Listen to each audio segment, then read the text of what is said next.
Assalamualaikum warahmatullahi wabarakatuh. Kami CGP Angkatan 11 Kabupaten Wonogiri akan melakukan praktek coaching supervisi akademik. Perkenalkan, nama saya Daniel Wiaksiri dari SD Negeri 1 Ngroto. Perkenalkan, nama saya Nurdin dari SMP Negeri 2 Purwantoro. Perkenalkan, saya Ita Lestari dari SD Negeri 2 Ngroto. Selamat menyaksikan.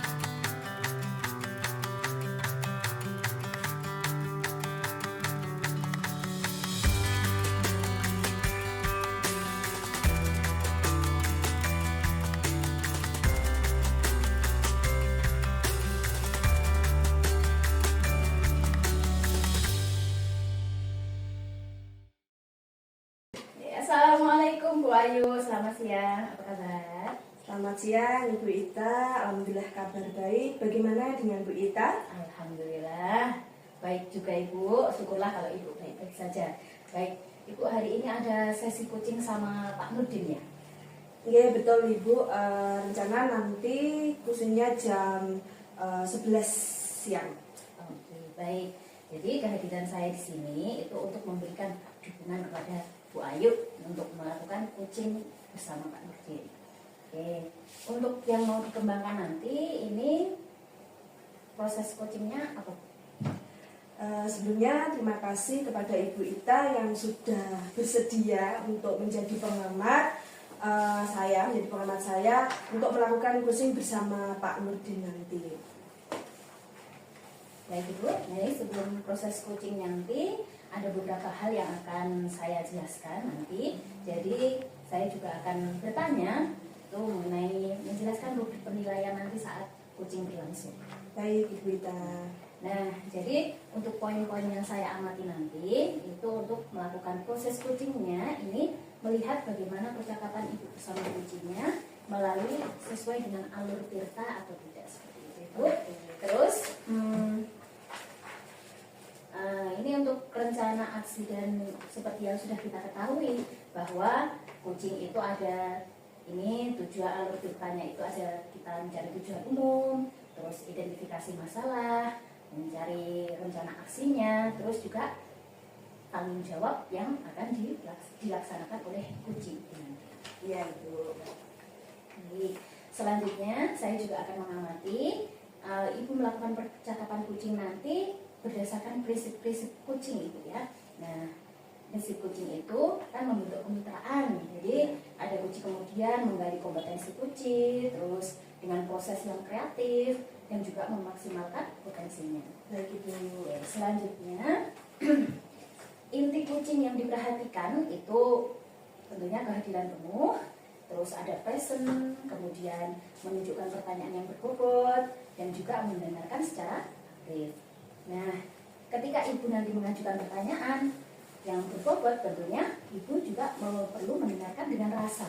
Nah, rasa di sini yang dimaksud yaitu receive, ask, ref, dan juga ada appreciate yaitu receive itu dimana kita bisa menerima pernyataan-pernyataan kunci kita, terus nanti juga memberikan pertanyaan-pertanyaan yang terbuka, lalu merangkum pernyataan yang disampaikan oleh kunci Ibu.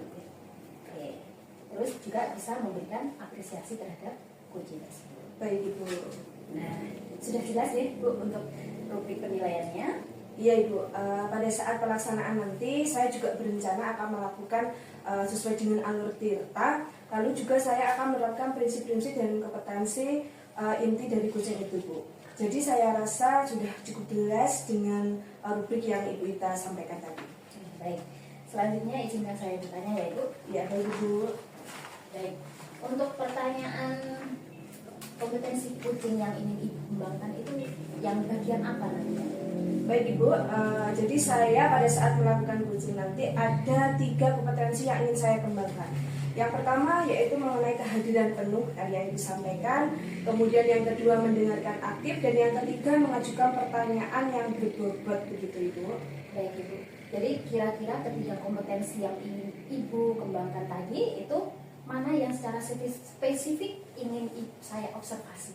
Baik Ibu, untuk spesifik yang ingin saya observasi yaitu yang diobservasi Ibu, yaitu pada bagian mendengarkan dengan aktif dan cara saya mengajukan pertanyaan yang bermakna begitu Ibu. Oke, berarti fokus kompetensi coaching yang ingin saya observasi itu mendengarkan aktif dengan mengajukan pertanyaan yang berbobot ya Bu ya. Iya. Dan kemudian apa indikator ketercapaian dari tujuan pengembangan yang ingin Ibu sampai selesai pada sesi coaching tersebut?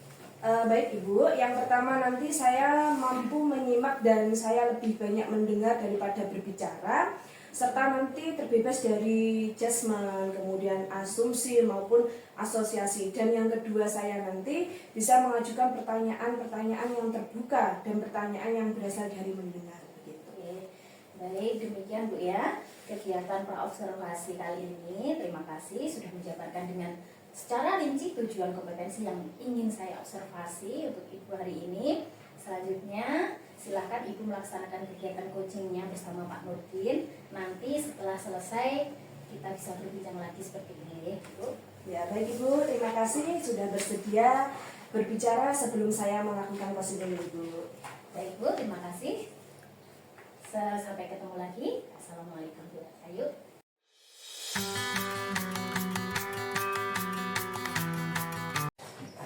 Assalamualaikum warahmatullahi wabarakatuh, Bu Ayu. Waalaikumsalam warahmatullahi wabarakatuh, Pak Nurdin. Iya, Bu Ayu punya waktu untuk kita bincang-bincang sebentar, Bu ya? Baik Pak Nurdin, kira-kira apa yang mau diceritakan ini Pak? Ibu saya itu akhir-akhir ini punya masalah terkait dengan kegiatan sekolah, yaitu program saya terkait dengan sholat berjamaah. Sampai saat ini belum ada kesadaran penuh dari siswa sehingga sholat berjamaah itu perlu perhatian. Jadi berjalannya itu belum maksimal gitu. Oke. Jadi menurut Pak Nurdin apa saja yang diharapkan dari obrolan kita ini nanti Pak? Nah, harapan saya dengan adanya diskusi ini mungkin Ibu bisa membantu saya setidaknya memberikan gambaran atau memberikan solusi kaitannya dengan pelaksanaan sholat zuhur berjamaah di sekolah saya itu bisa berjalan dengan siswa itu memiliki kesadaran untuk melaksanakan itu. Begitu. Oke. Menurut Pak Nurdin, hal apa saja yang membuat mungkin murid-murid ini kurang maksimal begitu ya Pak dalam melaksanakan sholat berjamaah itu tadi? Menurut saya mungkin ketika antri wudhu mungkin ya. Karena menurut pengamatan saya itu pelaksanaan sholat zuhur berjamaah itu di sekolah saya mencapai 40 menit mulai dari keluar kelas sampai selesai itu, sehingga anak-anak menurut pandangan saya itu bosan ketika menunggu antri wudhu karena sarana wudhunya itu adalah kurang. Oke, lalu menurut Bapak apa saja yang bisa agar murid-murid Bapak itu bisa antusias kemudian juga tertib dalam melaksanakan sholat zuhur berjamaah itu tadi Pak? Nah itu tadi mungkin ya masalah yang saya sampaikan tadi bisa terurai atau terselesaikan. Saya kira minat atau keinginan atau kesadaran siswa untuk melaksanakan sholat zuhur itu saya kira bisa maksimal itu, karena itu tadi karena penyebab daripada anak-anak itu malas ataupun enggan untuk sholat berjamaah. Sholat zuhur berjamaah itu adalah antri wudhu lama karena sarana itu kurang. Yang ketiga memang dari Bapak Ibu guru tidak ada pendampingan, hanya saya saja sebagai imam, kemudian untuk mengkondisikan itu kan juga lama. Jadi ketika anak itu ramai mungkin anak juga malas juga untuk hadir di situ. Lalu menurut Bapak bagaimana cara menyelesaikan kemudian atau menghilangkan masalah yang Bapak hadapi itu tadi?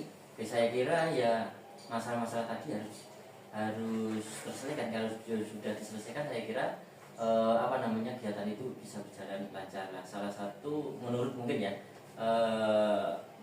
menurut pendapat saya ya itu sarana itu harus dipenuhi dari pihak sekolah, karena itu adalah hal utama. Sebenarnya sholat zuhurnya bisa cepat dilaksanakan, tapi ketika antri wudhu itu kan jadi lama banget seperti itu Bu. Sehingga menurut saya itu masalah itu bisa hilang, bisa selesai itu ketika tempat wudhunya sarannya dilengkapi.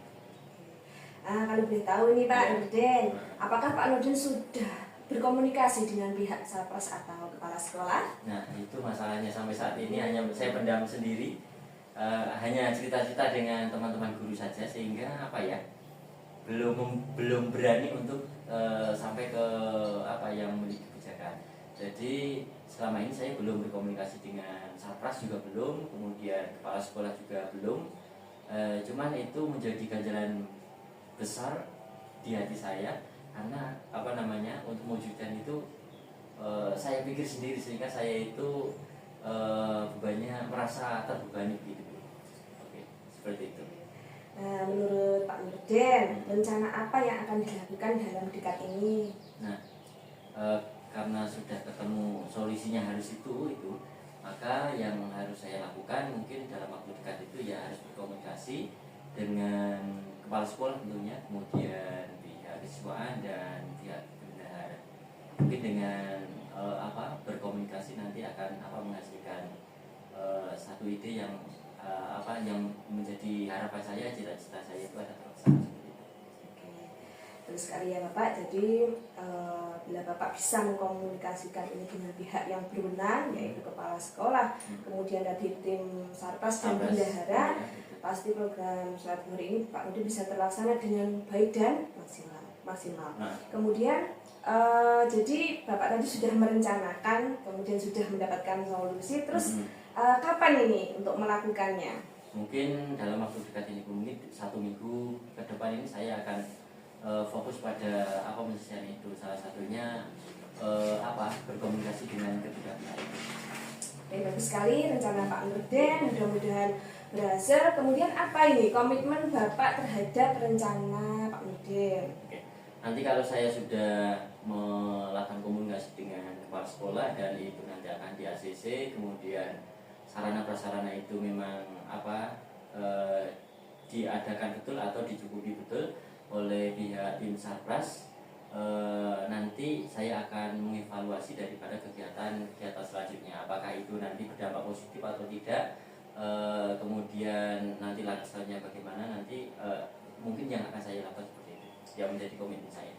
Wah, bagus sekali Pak Nurdin, mudah-mudahan rencana berjalan dengan lancar dan sesuai dengan harapan. Amin. Oke, terima kasih Bu atas obrolannya yang ini bisa mengeluarkan potensi saya untuk menangani atau menyelesaikan masalah saya sendiri. Oke, terima kasih. Assalamualaikum warahmatullahi wabarakatuh. Waalaikumsalam warahmatullahi wabarakatuh.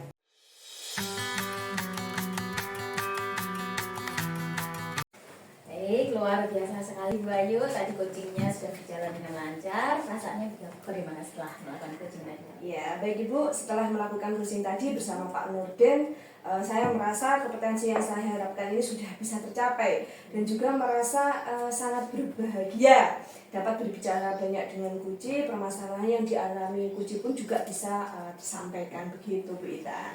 Baik Bu, pada saat coaching tadi ya, jika kita merujuk pada indikator ketercapaian dari pengembangan yang ingin Ibu harapkan, nah itu pada kompetensi coaching, kira-kira apa saja yang sudah Ibu lakukan dalam proses coaching tadi?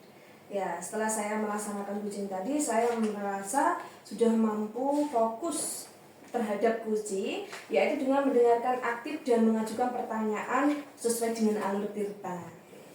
Jadi sudah tercapai ya Bu ya, indikator atau tujuan pengembangannya yang diharapkan? Ya, menurut saya sudah begitu Bita. Baik, izinkan saya menyampaikan hasil pengamatan saya ya Bu ya. Ya Ibu, silahkan. Begini Bu, untuk hasil observasi berdasarkan pengamatan saya, ini menurut saya percakapan coaching yang dilakukan sudah berjalan dengan sangat baik. Terus Ibu sudah melakukan percakapan coachingnya sesuai dengan alur tirta, di mana Ibu menanyakan tujuan, itu sudah jelas. Terus menanyakan kepada Puci itu mengarahkan beliau untuk mengidentifikasi masalahnya sendiri, terus bagaimana memantik untuk rencana aksinya, dan juga Ibu sudah memancing beliau untuk berkomitmen dengan penuh tanggung jawab tentang permasalahan yang dihadapi. Terus, nah selain itu juga prinsip-prinsip coachingnya itu sudah terlihat ya, sudah terlihat jelas, sudah fokus coachingnya juga sudah. Jadi Ibu juga sudah melakukan kesadaran penuh, sudah melakukan kehadiran penuh, itu artinya, dan juga sudah menyampaikan pertanyaan-pertanyaan yang berbobot pada Guci panjenengan. Jadi, seperti itu ya Bu Ayu. Nah, sama seperti yang Ibu sampaikan ketika pra-observasi tadi. Jadi ketercapaiannya kompetensi yang Ibu observasi itu sudah tercapai. Ya Bu. Ya Ibu, saya senang mendengarnya. Terima kasih atas umpan balik yang Ibu Ita berikan. Baik, sama-sama Bu. Jadi Bu Ayu, dari hasil coaching kegiatan tadi dilakukan kira-kira kompetensi apa lagi yang ingin dikembangkan? Baik Ibu, jadi saya rencana kedepannya nanti untuk melakukan latihan-latihan yang lebih intensif dengan mendengarkan secara aktif maupun merumuskan pertanyaan yang lebih efektif, sehingga nanti pada saat pelaksanaan coaching kedepannya saya lebih berbicara banyak dengan Guci dan Guci bisa menyampaikan apapun yang menjadi permasalahannya begitu. Baik Bu Ayu, semoga kompetensi tersebut dapat Ibu kembangkan sesuai dengan harapannya nanti ya, dan semoga juga mencapai kompetensi yang Ibu harapkan dengan praktik coaching selanjutnya. Iya Ibu, jadi nanti saya akan terus berusaha melakukan latihan dalam kegiatan coaching sehingga kedepannya nanti saya juga bisa menjadi lebih baik. Amin. Baik Ibu, kira-kira ada hal lain yang ingin disampaikan lagi Bu? Saya rasa sudah cukup Ibu Ita. Oke, baik Bu. Kalau begitu, kalau sudah cukup. Sampai ketemu lagi di lain kesempatan. Assalamualaikum Bu Ayu. Waalaikumsalam warahmatullahi wabarakatuh. Terima kasih Ibu Ita.